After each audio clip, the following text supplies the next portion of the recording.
Welcome students to नमस्ते physics with Gaur sir. Rotation motion में हम सेंटर ऑफ मास हमने निकाल के दिखाया आपको। पॉइंट मासेस का कैसे निकालते हैं, कंटिन्यूस मास डिस्ट्रीब्यूशन का कैसे निकालते हैं, और उसमें मैंने सेमी रिंग का बताया। और फिर मैंने कहा कि आपको नीट में बस याद रखना डिस्क का क्या क्या है। ऐसे मैं और भी बताने वाला हूँ आज। तो जो बच्चे आज ही ज्वाइन कर रहे हैं उनको मैं बता दूं, रोटेशन चैप्टर का एक पूरा प्ले लिस्ट है।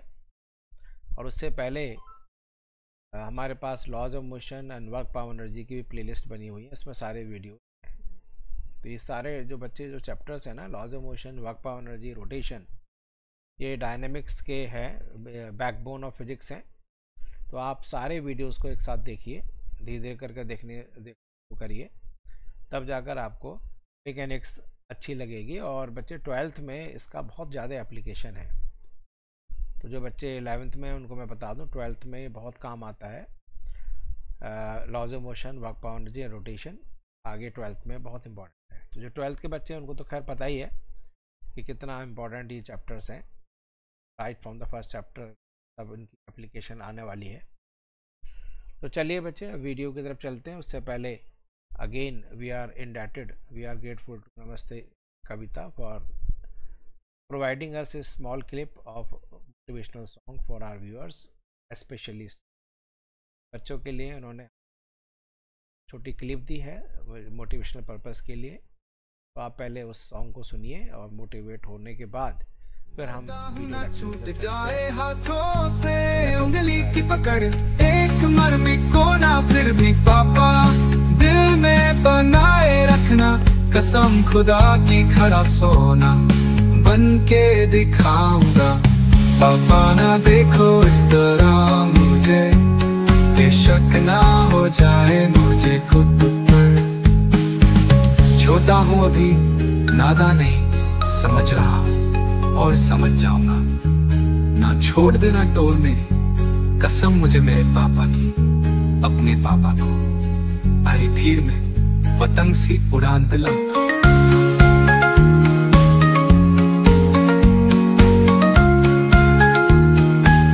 पापा ना देखो इस तरह मुझे, बेशक ना हो जाए मुझे खुद पर।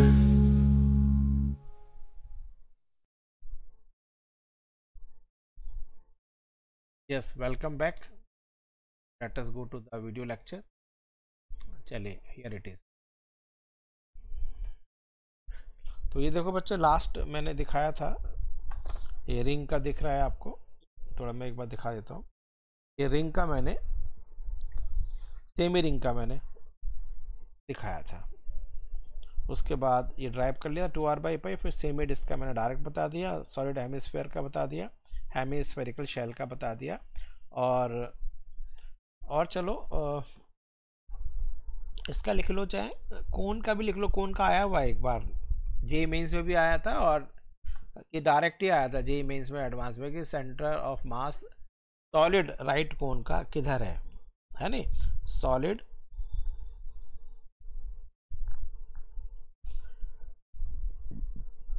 राइट कोन, राइट कोन का मतलब है कि आपके पास एक राइट एंगल ट्राइंगल है और उसको रोटेट किया है, तो जो 3 डायमेंशनल सिमिलरिटी बनती है। समझ में आ रहा है? जरा देखो, ये आपके पास एक राइट एंगल ट्राइंगल है और बच्चे इसको इस एक्सिस के अबाउट रोटेट करो। एक मिनट, इस एक्सिस के अबाउट रोटेट करोगे, इस एक्सिस के अबाउट, तो आपके पास क्या शेप आने वाली है? देखो, ऐसे आएगा ना, बेस सर्किल बनेगा। तो ये एक कोन बन जाता है। तो ये कोन बन गया, ये कोन है,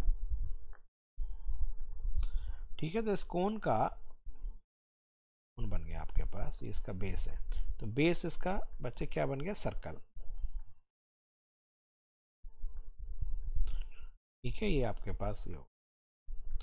इसकी हाइट बच्चे h है, मान लीजिए इसकी हाइट h है। ये इसका एपेक्स है, वर्टेक्स कह सकते हो। तो भारी जो है बच्चे नीचे, हमेशा जो सेंटर ऑफ मास है जो मासिव है ना उसकी तरफ होता है। तो ये सेंटर ऑफ मास हो गया, सेंटर ऑफ मास को CM से नोट कर रहा हूँ। तो बच्चे बेस के सेंटर से इसका जो डिस्टेंस होता है वो h/4 होता है, और ऊपर से इसका 3h/4 होता है। तो देख लो, वैसे 1:3 तो रेशो पता ही है आपको, तो ट्राइंगल का होता है ना, ट्राइंगल का सेंट्रॉइड जैसे होता है 1:1, हाँ 1:3 रेशो होता है। चलो वो ये अलग है, तो कोई बात नहीं, 3h/4 याद रखना, h/4 याद रखना। चलो ठीक है, आगे चलते हैं।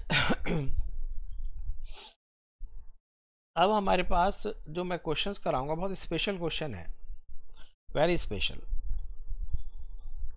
स्पेशल में क्या कर रहा हूं मैं बच्चे, 2 पार्टिकल सिस्टम में मान के चल रहा हूं।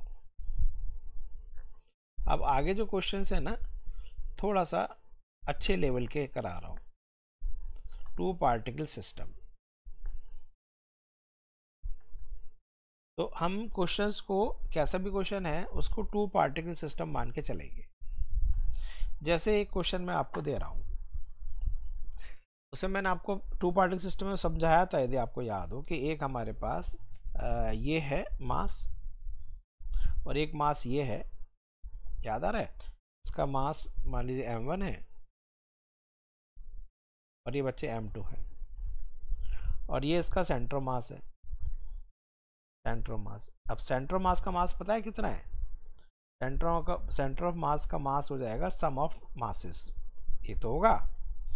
और ये बच्चे इसको मैं मान लेता हूँ ओरिजिन 0,0, ये आपका +x है, ये आपका -x है। तो इसके को यदि मैं x2 ले लूँ, सेंटर मास से m1 का डिस्टेंस x1 मान लूँ, तो इसके कोऑर्डिनेट से -x1, 0, इसके +x2, 0, तो मैंने बताया था, तो हमने बताया था आपको क्या यूज़ करना है कि m1 x1 फलक्रम की तरह से बता दिया था मैंने, नहीं m2 x2, मतलब सेंटर मास एक वो इमेजनरी पॉइंट है जहाँ पर बॉडी अपने मास को क्या करता है, बैलेंस करता है। मैंने कहा था मैं सेंटर मास की डेफिनेशन बताऊंगा, तो सेंटर मास की मैं डेफिनेशन एक बार लिखा दूं तब आगे चलते हैं। नहीं, मैंने तक सेंटर डेफिनेशन नहीं बताई है। सेंटर ऑफ मास का मतलब है कि एक ऐसा इमेजनरी पॉइंट जो बॉडी के अंदर भी हो सकता है, बॉडी के बाहर भी हो सकता है, जहाँ पर बॉडी अपने मास को बैलेंस करती है। मतलब ये तो आम भाषा के लिए हो गया, लेकिन वैसे लिखने की कोशिश करें तो क्या है, बोलो, इट इज इमेजनरी पॉइंट है, तो नहीं वो कोई, it is imaginary point inside और आउटसाइड, ध्यान रखना, इनसाइड और आउटसाइड ए बॉडी।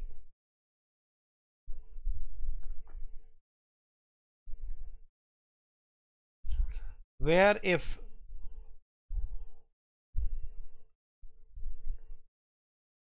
where जहां पर हम ये मान के चलते हैं कि सारा का सारा mass, whole mass is supposed to be concentrated, whole mass is supposed to be concentrated, where देखते जाओ, where entire external force, ऐसे में क्या डेफिनेशन है, where entire external force is, क्योंकि हमें बच्चे न्यूटन लगाना है, मैंने बताया था, सपोज टू बी एक्टिंग, मैंने आपको बताया था कि हमें न्यूटन ही यूज़ करना है। लेकिन जब आपके पास एक्सटेंडेड बॉडी होती है जिसके अंदर बहुत सारे पार्टिकल्स हैं या बहुत सारे कंटिन्यूस मास है, तो हमें एक ऐसा पॉइंट तलाशना है जहाँ पर हम न्यूटन लगा सकें। न्यूटन किसके लिए लगता है? Entire external force. एक एक्सटर्नल फोर्स कहाँ पर लग रहा है? न्यूटन इक्वेशन ऑफ डायनामिक्स है कि external force is equal to mass into acceleration with respect to inertial frame of reference. तो वही सारी बातें करनी है। तो आपको ये चीज़ देखनी पड़ेगी कि हमें पहली बात तो इमेजनरी पॉइंट है, ये इनसाइड या आउटसाइड द बॉडी है, इनसाइड और आउटसाइड ए बॉडी। दूसरी बात फिर जहाँ पर सारा का सारा मास कंसंट्रेटेड है, ये सबको समझ में आता है सेंटर मास से। सबसे इम्पोर्टेंट है कि जहाँ पर entire external force is suppose to be acting, entire external force is suppose to be acting, ये आई है, entire external force is suppose to be acting. And last important बात ये भी है, एंड उस पॉइंट का जो मोशन है, whose motion represents motion of whole body, पूरे बॉडी के मोशन को वही पॉइंट मास क्या कर रहा है, वही पॉइंट मास एक्सप्लेन कर रहा है। whose motion represents the motion of whole body, whose motion represents the motion of whole body, यानी कि आप एक्सटर्नल फोर्स एक पॉइंट पर लगा रहे हैं, वो सेंटर मास है, उस पॉइंट का मास सिस्टम के मास के बराबर है, वो सेंटर मास है। वहीं पर सारा एक्सटर्नल फोर्स लग रहा है, वो सेंटर मास है, और उस पॉइंट का जो मोशन है वो सारे सिस्टम को रिप्रेजेंट कर रहा है। तो ये बच्चे एग्जैक्टली डेफिनेशन है सेंटर मास की, ये मैंने आपको समझाया, ये आपको नहीं बताएंगे। आपको बताएंगे सेंटर मास का मतलब एक ऐसा पॉइंट जहां सारा मास कंसंट्रेटेड है, वो डेफिनेशन बहुत छोटी सी है। तो असर्शन रीजन बच्चों के नहीं हो पाते हैं क्योंकि उनको फिजिक्स डिटेल में नहीं पता रहती है। ठीक है, तो मैंने आपको डिटेल में फिजिक्स बताया, ये सारे पार्ट्स इंपॉर्टेंट है। एक अच्छा, इमेजिनरी पॉइंट इनसाइड और आउटसाइड। इनसाइड का मतलब क्या है, एक ये मैंने जो लिखा ना word inside the body, inside the body का मतलब क्या है, इनसाइड द बॉडी और आउटसाइड द बॉडी, ये दो वर्ड आपके पास आए, ये भी अच्छा है, inside body and outside body. इससे पहले मैंने आपको एक और स्पेशल चीज बताया कि जो रिंग है, कंटिन्यूस मास डिस्ट्रीब्यूशन रिंग है, तो उसका सेंटर मास ज्योमेट्रिकल सेंटर पर है, ये हमेशा नहीं है। मैंने बताया था कि ये तभी होगा जब यूनिफॉर्म रिंग है, यूनिफॉर्म डिस्क है, यूनिफॉर्म शीट है। ठीक है, अच्छा एक चीज़ और, एक और सॉलिड राइट कोन तो रह ही गया, एक और चलो बताते हैं, इसमें एक सेंटर मास का एक और रह गया। पहले इनसाइड और आउटसाइड कर लेते हैं। इनसाइड बॉडी का मतलब है, एक minute, inside body, inside body का मतलब हुआ कि जो सेंटर ऑफ मास है वहां पर है, सेंटर ऑफ मास को मैं सीएम से लिख रहा हूं, lies where actual distribution of mass है, where actual distribution of mass exists, जहां पर एक्चुअल डिस्ट्रीब्यूशन ऑफ मास होता है, यदि वहां पर सेंटर ऑफ मास है तो वो इनसाइड द बॉडी है। आया समझ में, इनसाइड द बॉडी।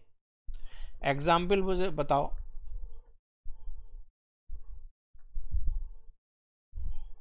सबको एग्जाम्पल समझ में आ जाएंगे। अब एग्जाम्पल्स का मतलब ये हुआ कि आपके पास जैसे डिस्क है, अब कोई भी डिस्क है, डिस्क मान लो, तो डिस्क ले लो,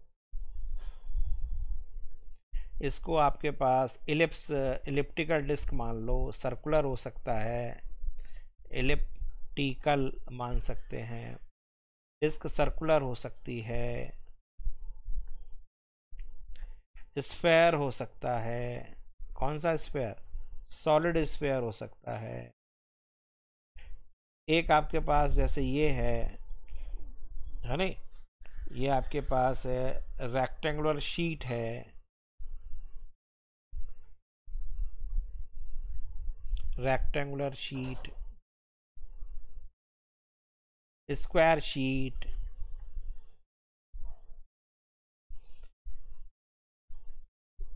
क्यूबॉइड, सॉलिड, क्यूब, सब सॉलिड है। तो इन सबका सेंटर ऑफ मास कहीं ना कहीं बच्चे इनके सेंटर पर होगा, ज्योमेट्रिकल सेंटर। तो ये जो सेंटर ऑफ मास है, ये जो सेंटर ऑफ मास मैंने दिखाया, ये जो सेंटर ऑफ मास है, ये बच्चे इनसाइड हुआ, क्योंकि जहाँ पर ये सेंटर ऑफ मास है वहाँ पर एक्चुअल डिस्ट्रीब्यूशन ऑफ मास है, actual distribution of mass is there. ठीक है, तो ये इनसाइड द बॉडी हो गया। Outside the body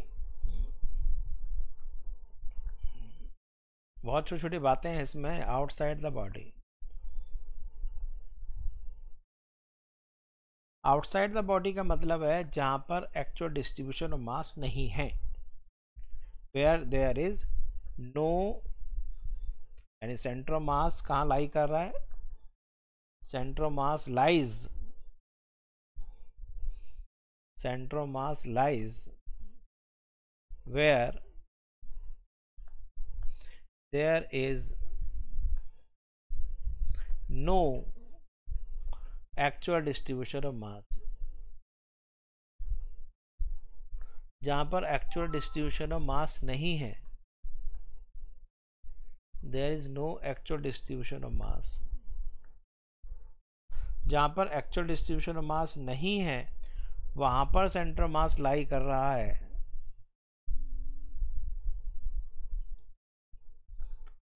The center of mass lies where there is no actual distribution of mass, तो उसको हम outside the body बोलेंगे। एग्जाम्पल बोलो, एग्जाम्पल जहाँ पर एक्चुअल डिस्ट्रीब्यूशन ऑफ मास नहीं है और सेंटर ऑफ मास लग रहा है आपको इनसाइड है, जैसे बोलो रिंग, हॉलो, हॉलो डिस्क, और एक क्या इसको कहते हैं, एक और भी होता है Polo with mint, Polo with mint, Polo with mint, उसको कहते हैं annular disc, annular disc, annular disc समझ में आ गया। यानी कि एक्चुअली में, यानी ये देखो, जैसे आपके पास एक वेल है, ये वेल है मान लीजिए, ये सपोजिंग एक वेल है ये, और इस वेल के चारों तरफ आपको एक एम्बैंकमेंट करनी थी, याद है 10th में करते थे आप एरिया वाले क्वेश्चंस, सर्किल वाले क्वेश्चंस। तो एनुलर डिस्क है, हॉलो, हॉलो स्फेयर है नहीं, हॉलो स्फेयर है, सेमी सर्कुलर रिंग है, सेमी हेमी स्फेरिकल शेल है, हॉलो स्फेयर है, स्फेरिकल शेल है। मतलब वहां पर सेंटर मास लाई करेगा, यहां पर कर रहा है लाई, जैसे ये, जहां पर एक्चुअल डिस्ट्रीब्यूशन मास है ही नहीं, एक्चुअल डिस्ट्रीब्यूशन मास तो यहाँ पर इसके पैरी पैरी पर है।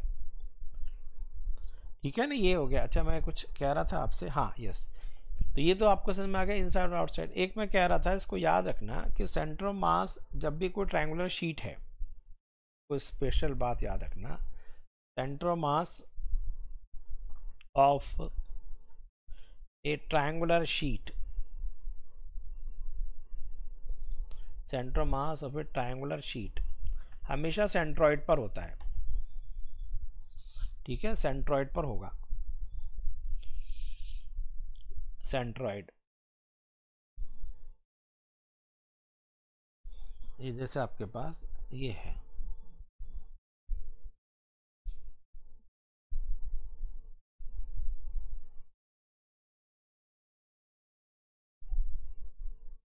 ये,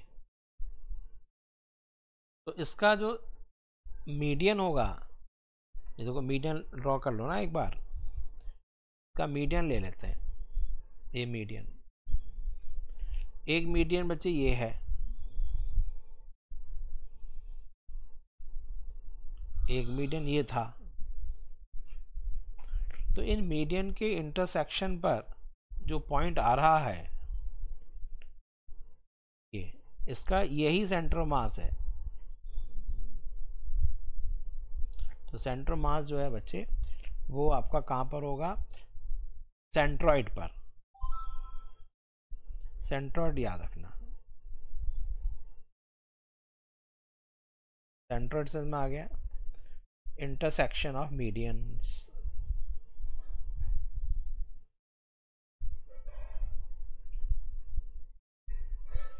इंटरसेक्शन ऑफ मीडियंस।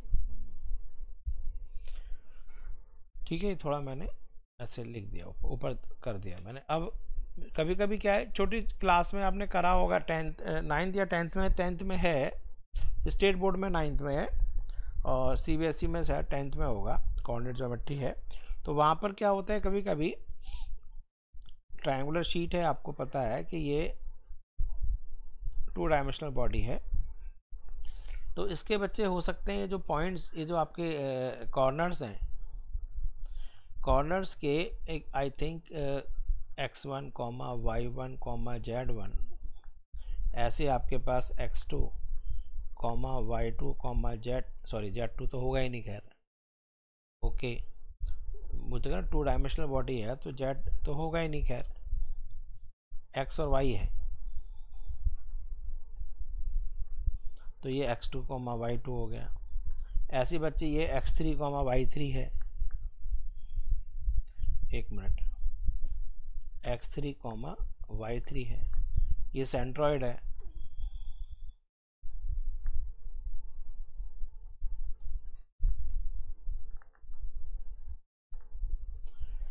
तो सेंट्रॉइड का जो सेंटर ऑफ मास है x, सेंटर ऑफ मास, ये बच्चे क्या होता है, याद है किसी को? नहीं, x1 plus x2 plus x3/3 and y of center of mass is equal to y1 plus y2 plus y3 upon,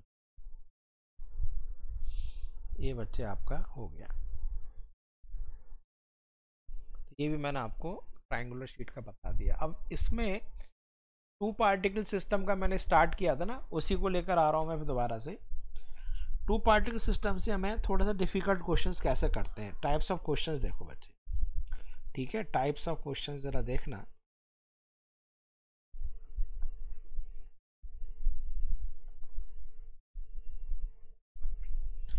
किस पर बेस्ड है ये, हम 2 पार्टिकल सिस्टम मानकर, ऑन 2 पार्टिकल्स सिस्टम।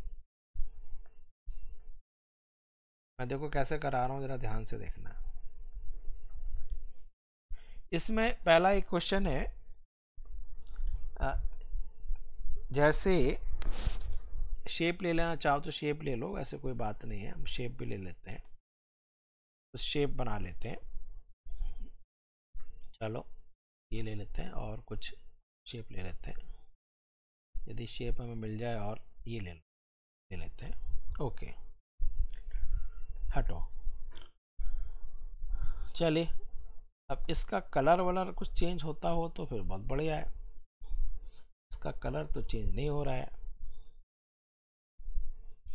ठीक है। चलो मान लीजिए हम इसका कलर चेंज कर दें, ठीक है। ये हमारे पास ये एक इतना कर देता हूं मैं, ठीक है। तो ये आपके पास एक स्फेयर है। अब स्फेयर को ना लेकर यदि मैं इसको थोड़ा चेंज कर देता है ना, इसको ऐसा करता मैं, यदि ये ऐसे हो जाए, एक मिनट, ओहो इसको हटाओ, हटाई दो। एक हम खुद बना लेते हैं, एक हेमिस्फीयर तो हमारे पास नहीं है, एक हम ऐसा करते हैं, एक सिलेंडर लेते हैं, ठीक है, एक सिलेंडर ले लेते हैं,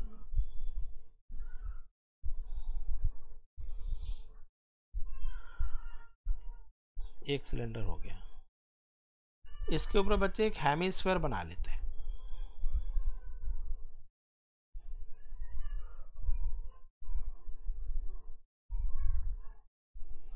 ठीक है, ये हेमिस्फेयर बन गया। तो ये हो गया हेमिस्फेयर। ओहो, एक मिनट, ये हेमिस्फेयर है और ये आपका हो गया ये हेमिस्फेयर, सॉलिड हेमिस्फेयर है। और नीचे वाला भी बच्चे आपका एक सॉलिड कोन है, सॉलिड सिलेंडर है। ये आपके पास एक सॉलिड सिलेंडर है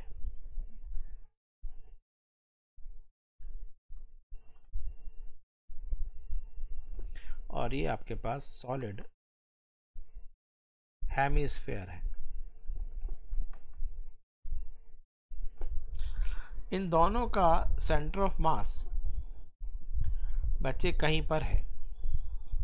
इन दोनों का सेंटर ऑफ मास पूरे सिस्टम का, उसने कहा है कि पूरे सिस्टम का सेंटर ऑफ मास इनकी कॉमन बेस पर है, यानी ये इसका सिस्टम का सेंटर ऑफ मास है, centre of mass of system. System में क्या है, सिस्टम के अंदर एक हेमिस्फेयर है, सॉलिड हेमिस्फेयर, और एक सॉलिड सिलेंडर है। इसकी रेडियस r है, इसका रेडियस भी r है और इसकी हाइट बच्चे h है।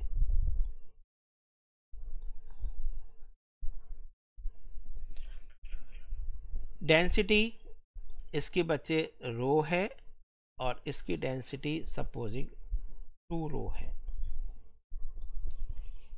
अब ये कह रहा है कि centre of mass of system will be lying, centre of mass of system is lying at the common centre of solid hemisphere and cone, the base of the cone, the base, base of the cylinder, base of the cylinder and base of solid hemisphere का जो centre है, common centre वहाँ पर है। अब इसमें कोन भी हो सकता था ऐसे, है नहीं, कोन का वैसे मैं क्वेश्चन कराता हूँ, आज मैं सिलेंडर का करा दिया तो कोई बात नहीं, तो इसने बार बार कोन याद आ रहा है। तो ये ऐसा भी क्वेश्चन हो सकता था कि हमारे पास एक ऐसे जैसे सॉफ्टी होती है ना, ये देखो, तो लोग आइसक्रीम खाते हैं, उस तरह का सिचुएशन हो सकती थी। ये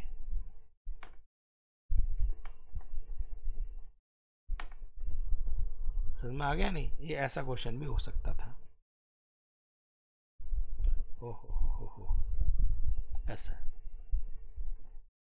तो इनका सबका कॉमन सेंटर ऑफ मास मान लीजिए यहाँ पर है। तरीका ये क्या है, एक मास बच्चे ये है तो इसमें मानेंगे क्या, एक मास ये है, एक मास ये है m1 और एक मास ये है m2 और ये बच्चे इनका सेंटर ऑफ मास।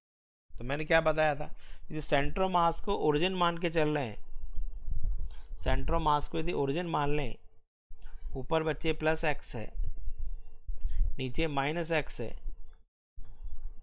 तो ये यदि आपका सेंटर ऑफ मास है, ये बच्चे इसका सेंटर ऑफ मास कहीं होगा, इसका सेंटर ऑफ मास ये जो आपके पास है इसका सेंटर ऑफ मास कहीं होगा। मुझे बताओ कि ऊपर वाले का सेंटर ऑफ मास कहाँ माना जाता है, इसका, इस पूरे का सेंटर ऑफ मास कहाँ होगा, ये m1 को यहाँ मान के चलोगे या नहीं, बताइए, m1 को कहाँ मान के चलेंगे आप, m1 को आप यहाँ मान के चलोगे, ये रहा m1, एक पॉइंट मास मानोगे, वो क्या है आपका, that will be the centre of mass of, ये इसका सेंटर ऑफ मास जहाँ पर है इसको एक पॉइंट मास यहाँ मान लेंगे। ऐसे नीचे वाले का सेंटर मास होगा, जो आपका सॉलिड कोन है, सॉलिड सिलेंडर है, उसका सेंटर ऑफ मास ये है, तो m2 को बच्चे कहाँ मानोगे, m2 को यहाँ मान के चलोगे, दिस इज m2, ये रहा m2 इधर तो O आपके पास ये है, एक तरफ आपके पास m1 है, एक तरफ आपके पास m2 है, यहाँ पर डिस्टेंस x1 है, ये डिस्टेंस x2 है और ये बच्चे हो गया इसका फलक्रम यानी सेंटर ऑफ मास पूरे सिस्टम का। तो m1 x1 और m2 x2 ये तो काम करेंगे समझ में आ गया क्वेश्चन। क्वेश्चन ये है कि हमारे पास एक सॉलिड सिलेंडर है उसके ऊपर एक माउंट कर रखा है हमने एक सॉलिड हेमिस्फेयर।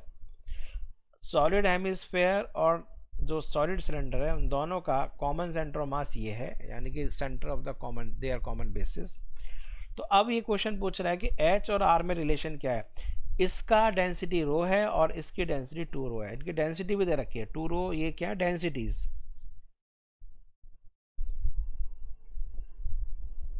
समझ में आ गया क्वेश्चन? ये भी डेंसिटी है।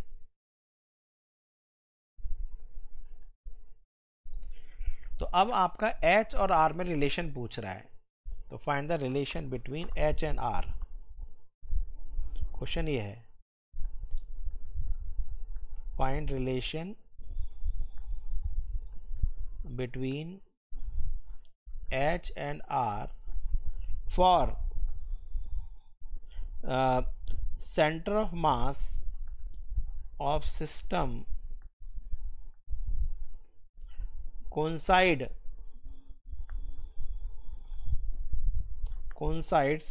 common center of common base, coincides center of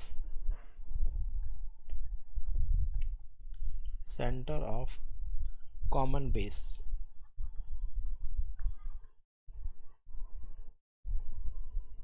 of cylinder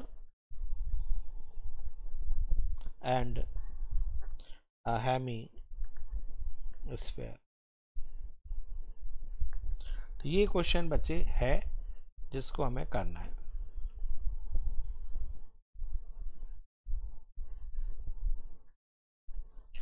तो रिलेशन निकालनी है, find relation between H and R। H और R के बीच में हमें रिलेशन निकालनी है। तो अब आपको समझ में आ गया M1, ये आपका हो गया किसका, हेमी स्फेयर का, ये रहा M1। तो M1 कितना हो जाएगा इसका, जरा volume into density, volume into density. Volume कितना है हेमिस्फेयर का, 2/3, 4/3 पाई आर क्यूब तो सॉलिड का है ना, तो 2/3 pi r cube into density कितनी है, रो है ना, जरा देखो। हाँ चलिए, M2 बच्चे क्या है,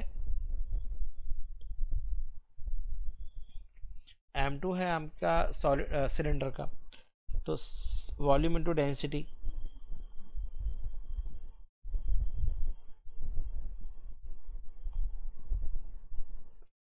तो वॉल्यूम कितना हो जाएगा उसका, pi r square H, pi r square into H, ये हो गया वॉल्यूम, इंटू डेंसिटी। डेंसिटी कितनी है इसकी, 2 रो, ये M2 हो गया। X1 कितना है, अब X1 जरा देखो बच्चे, ये X1 है, यहां से यहां तक ये X1 है, ठीक है X1। ये आपका X2 हो जाएगा,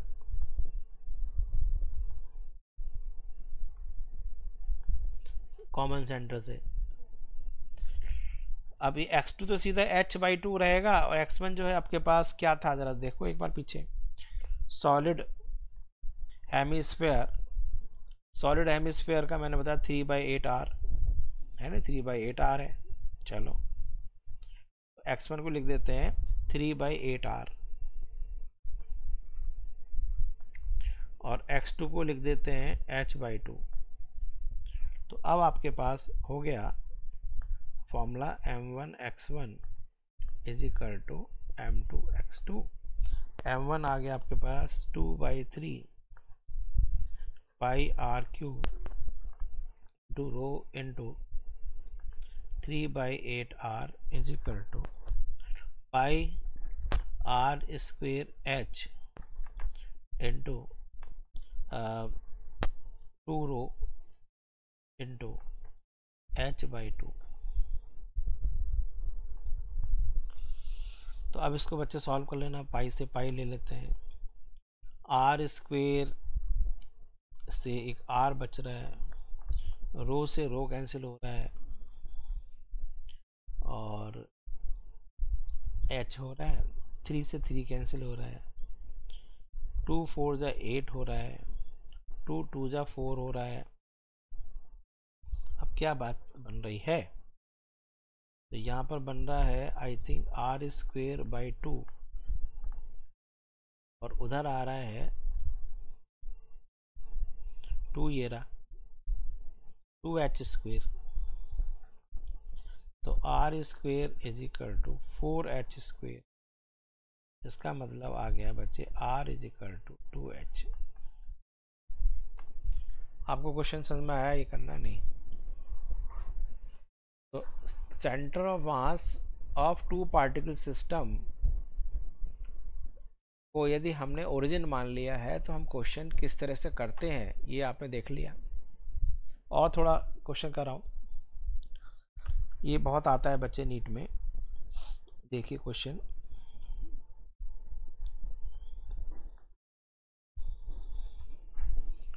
इस क्वेश्चन में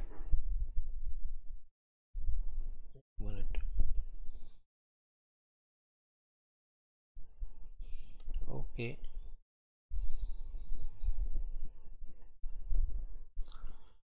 चले,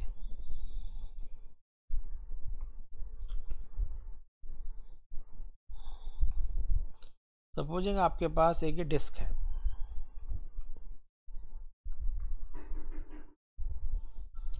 ठीक है, और इस डिस्क में से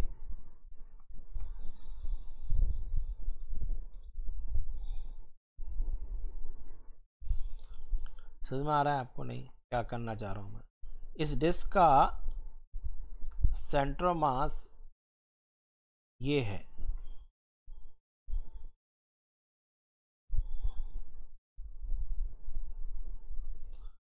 और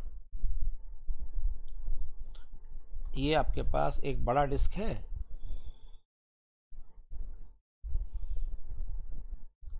इसकी रेडियस r है, और ये जो है आपके पास एक स्मॉलर डिस्क,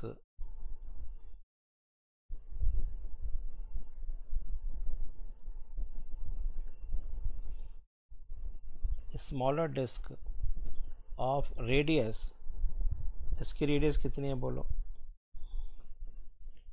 इसकी ये देखो, ये कितनी होगी? ये भी r हो गए तो r/2 हो गए, of radius r/2 is tossed up कह दो या scooped out, is scooped out. Scoop तो सबको समझ में आता है जब आइसक्रीम लेते हैं ना, स्कूप, स्कूप्ड आउट।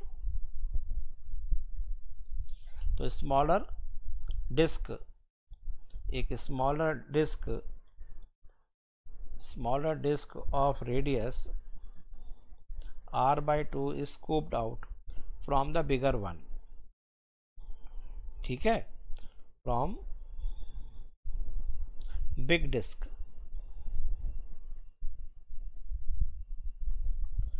ये आपके पास सिचुएशन है। अब आपसे पूछ रहा है कि new centre of mass of remaining portion,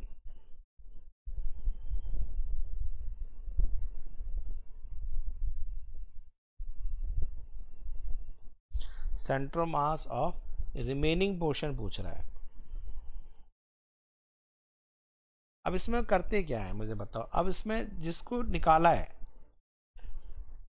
देखो सबसे पहले ये जो है ना, इसको तो मान लेते हैं सेंटर मास। ये देखो पूरे सिस्टम का सेंटर मास तो यही था, यदि आप बात करो तो सेंटर मास सिस्टम का तो यही था पहले। ये अब इसमें जो स्कूप्ड आउट है इसको मान लेते हैं बच्चे m1, इसको मान लो अब m1 मास था। ये है फर्स्ट पार्टिकल। जो रिमेनिंग बच रहा है, रिमेनिंग जो आपका बचा हुआ पार्ट है, ये वाला, ये जो बच रहा है आपका, इसको मान लो बच्चे सेकंड m2, इसको मान लो आप m2।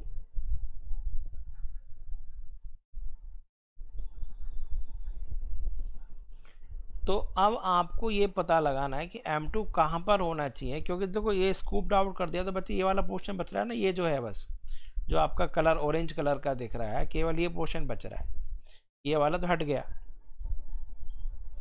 ये वाला पोर्शन तो हट गया, ये वाला समझ में आ रहा है ना, ये वाला जो पोर्शन है ये हट गया आपका। ये यदि इसको हम हटा दें तो ओरिजिनली तो बच्चे ये डिस्क की थी, अब इसको हम लगा रहे हैं यहाँ पर,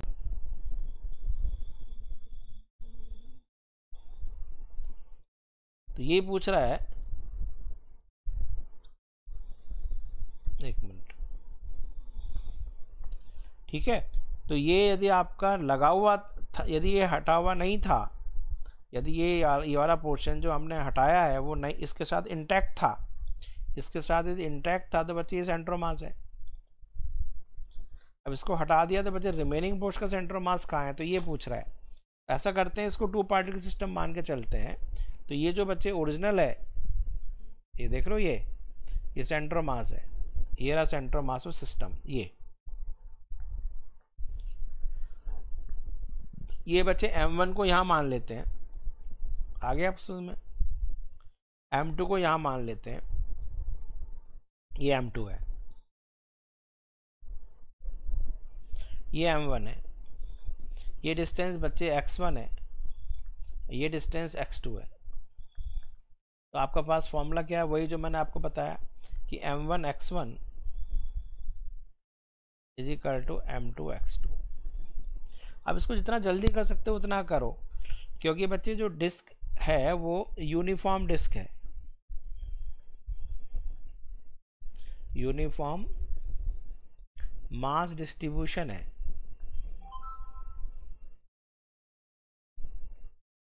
जब यूनिफॉर्म मास डिस्ट्रीब्यूशन है तो इसका मतलब डिस्क का जो मास है वो एरिया पे डिपेंड करेगा। जो M1 है that will be proportional to area, and M2 भी बच्चे वो प्रोपोर्शनल टू एरिया। इस एरिया को मैं A1 मान लूँ, इस एरिया को मैं A2 मान लूँ, तो इसका मतलब क्या बच्चे फॉर्मूला बन गया कि A1 into x1 is equal to A2 into x2। A1 area कितना है, A1 बोलो,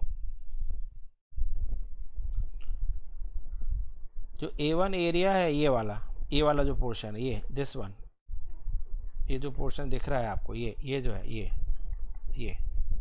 तो ये कितना एरिया है, तो A1 इज इक्वल टू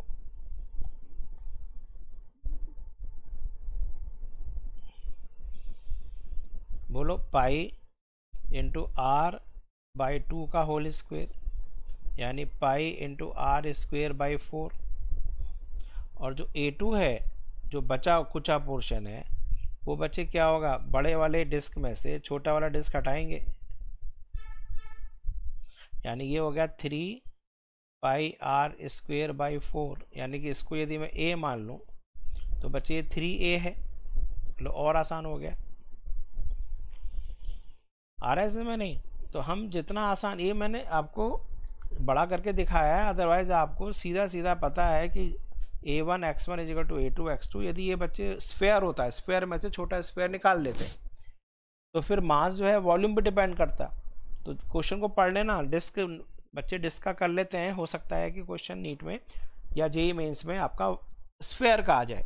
तो बड़े स्फेयर में से एक छोटा स्फेयर निकाल दिया, और वो स्फेयर कहाँ पर है वो हो सकता है, मैं एक क्वेश्चन और करके दिखाऊंगा, उसको भी करके देखना, फिर हम आगे चलते हैं। आज इसी पर वर्क करेंगे। ये क्वेश्चन एक डेफिनेट है, ये आता ही है। आया है डिस्क का कर रहे हैं बच्चे, स्फेयर का आया है, स्फेयर का कर रहे हैं डिस्क का, तो अब ये तो गलती आपकी है, हम क्या कर सकते हैं भाई, तो क्वेश्चन पढ़ ही नहीं रहे हो, तो आप क्वेश्चन फ्लिप करके अपने क्वेश्चन बना के कर रहे हो। वहाँ नीट में, नीट का तो वो क्वेश्चन नहीं था ना, जेईई मेंस का वो क्वेश्चन था। तो चलो आगे चले। तो अब आपको नेक्स्ट उसमें पेज पर चलते हैं। तो A1 x1 is equal to A2 x2, ठीक है। x1 जो है हमें पता है, ये जो x1 है ये हमें पता है, ये R/2 है। देखा जाए तो बच्चे x1 पता ही है, x1 is equal to r/2, क्योंकि इसका सेंटर ऑफ मास यहाँ पर है इस पूरे पोर्शन का, यदि जो इंटैक्ट होता है ये। तो चलो जरा करो, तो क्या आ गया, तो m1 x1, तो a इंटू r/2, तो ये हो गया a इंटू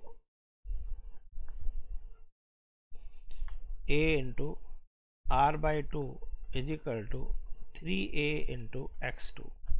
ए से ए कैंसिल हो गया, तो x2 आ गया बच्चे, सॉरी a काटना था मैंने, क्या काट दिया, तो a से a कट गया, तो ये आ गया बच्चे x2 is equal to r/6। तो सेंटर मास जो है वो कहाँ पर हो गया, देख लिया आपने। तो सेंटर मास जो है आपका इस पूरे डिस्क में से एक छोटा डिस्क हमने निकाला है, ये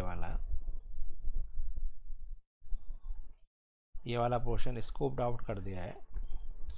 तो सेंटर मास बच्चे इससे यहाँ से इधर की तरफ चला गया, it has shifted to this point position, यहाँ शिफ्ट कर गया है। तो ये आपका center mass, new center mass आ गया, और ये जो नया सेंटर मास है वो इससे r/6 पर है। ये आपका न्यू सेंटर ऑफ मास आ गया, और ये आपने रिमूव कर दिया पोर्शन।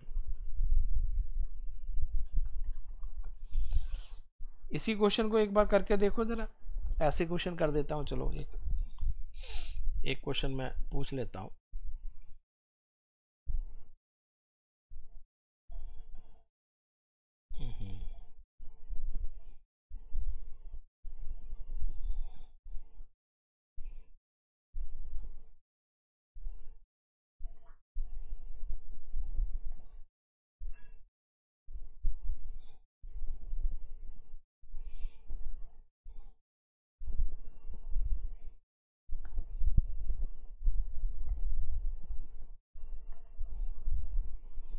चलिए,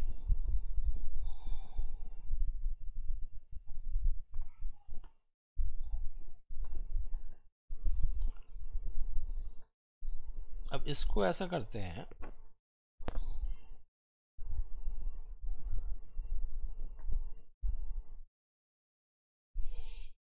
इसके सेंटर से चेंज कर देते हैं। देखो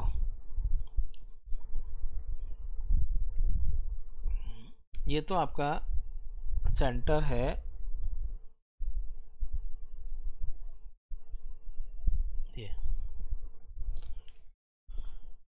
ये इसका सेंटर है,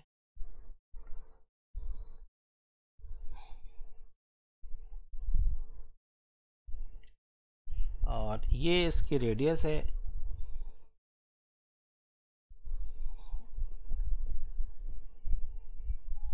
ये r है, ये स्फेयर है, ये भी स्फेयर है। इस स्फेयर को हमने रिमूव कर दिया।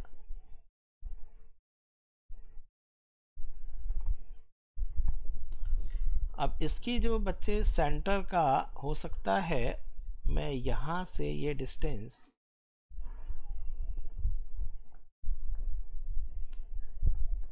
कुछ मान लूँ r/8, या ऐसा करो, यहाँ से यहाँ तक तो बच्चे r है, इसको ऐसा कर लेते हैं r/8 मान लेते लो, तो r/8 r/4, चलो होने दो, ठीक है। तो ये कितना रह गया, या इसको r/ ऐसा करो, यदि मैं इसको बच्चे r ले लूँ पूरा, और यहाँ से यहाँ तक r/4 ले लूँ, तो ये r/4 है, तो बच्चे ये r/2 हो गया, तो ये हो गया कितना, ये आपके पास कितना हो जाएगा, यहाँ तक r है पूरा ये,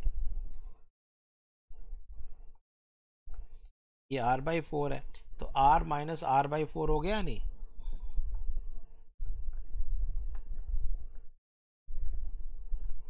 3r/4 हो गया। अब ये पूछ रहा है कि भाई बताइए फाइंड द, जब स्कूप आउट कर दिया, new position of new centre of mass, new centre of मास की पोजीशन क्या है यदि हमने छोटा वाला एक स्फीयर को गायब कर दिया इसमें से। तो कैसे करेंगे? तो हम जैसे मैंने बताया वैसे करो कि जिसको निकाला है इसको मान लेंगे m1 और जो बचा कुचा पोर्शन है उसको मान लेंगे m2, और दोनों यदि इंटैक्ट हैं तो ये बच्चे centre of mass of whole system हुआ। एक x1 इधर हो जाएगा और दूसरा वाला कहाँ है आपको अच्छा ये पता है कि सेंटर ऑफ मास हमेशा centre of mass lies always on the line joining the 2 point masses, यानी उसी जगह पर होगा। तो ये बच्चे हो गया x2। तो हमें क्या पूछ रहा है? x1 की वैल्यू पता है, बस x2 की वैल्यू पूछ रहा है। बस मासेस जो है ध्यान रखना, क्योंकि स्फीयर है और यहाँ पर यूनिफॉर्म स्फीयर है, यूनिफॉर्म स्फीयर है, तो इसका मतलब इसका मास जो है वो किस पर डिपेंड करेगा? इसका मास जो है वो बोलो वॉल्यूम पर डिपेंड करने वाला है। जैसे पहले डिस्क था यूनिफॉर्म डिस्क, तो मास एरिया पे डिपेंड करेगा। तो मेथड समझ में आया कि आपको क्या मानना है? जिसको निकाला है वो बचे 1 है, जो बचा कुछ है वो m2 है। यदि दोनों इंटैक्ट हैं तो सेंटर ऑफ मास ही है। तो चलो शुरू करें। तो हमारे पास तरीका तो वही रहेगा। तरीका क्या रहेगा? वही कि m1 x1 is equal to m2 x2। x1 की वैल्यू पता है r माइनस r/4, x2 की वैल्यू पूछ रहा है। m1 जो है उसके छोटे वाले स्फीयर के वॉल्यूम के बराबर होगा और m2 जो है मतलब प्रोपोर्शनल होगा, और m2 जो बचा कुचा वॉल्यूम है उसके प्रोपोर्शनल होगा। चलो देखते हैं। यहाँ पर जो मास है is proportional to the volume. तो m1 जो है बच्चे वो प्रोपोर्शनल होगा जो रिमूव्ड वॉल्यूम है, रिमूव्ड स्फीयर, उसका वॉल्यूम।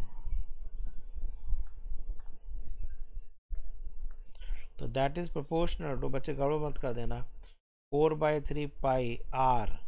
आर कितना है इसका? r/4, r/4 की power 3, that is proportional to 4/3 pi into r³ 64।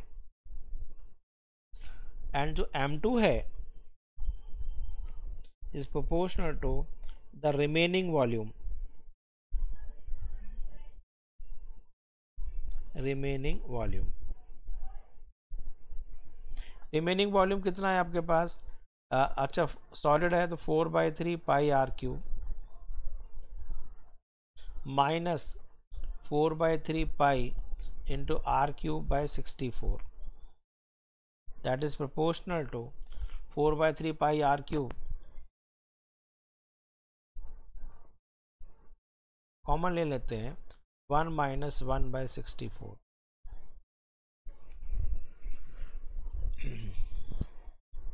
63/64 हुआ।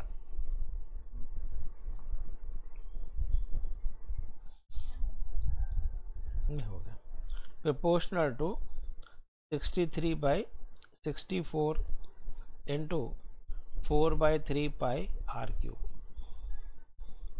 तो 4/3 पाई r³ को कुछ मान लेते हैं v। तो m1 is proportional to v, 4/3 pi r³ by 64 को मान लेते हैं, पूरे को v मान लेते हैं, इस पूरे को v मान लेते हैं। तो 4/3 पाई आर क्यूब बाई 64, तो m2 जो है वो किसके प्रोपोर्शनल हो गया बोलो, 63v, 4/3 pi r cube by 64, तो ये हो जाएगा 64 माइनस 1, 63/64। अब बोलो बच्चे एक मिनट, x1 कितना है, x1 मैंने कितना बताया था, r minus r by 4, r minus r by 4 that is 3r by 4। अब आप रेडी हैं, तो चलिए m1 x1 is equal to m2 x2 से काम चलेगा। m1 आपके पास वॉल्यूम के प्रोपोर्शनल है, तो ये हो गया आपके पास v into 3r by 4 is equal to m2 हो गया 63v इंटू x2।